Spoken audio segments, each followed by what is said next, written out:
कुछ और गाओ। डॉक्टर साहब मुझे एक मौका दीजिए ना, मुझे सिंगर बनने का बहुत शौक है। अबे ऐसा थोड़ी होता कि कोई भी एरिया अगर आके सिंगर बन जाएगा।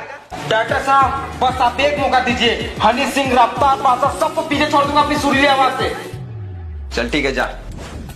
बेटा कौन सा गाना गाएगा? Love dose.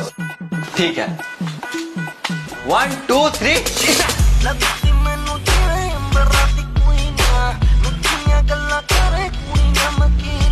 अरे भाई ये तो बहुत अच्छा गा रहा है, पर ये आवाज मुझे हनी सिंह जैसी लग रही है। जरा म्यूजिक ऑफ करके देखो तो। अंकल नमस्ते, चलो आपकी बात करते हैं।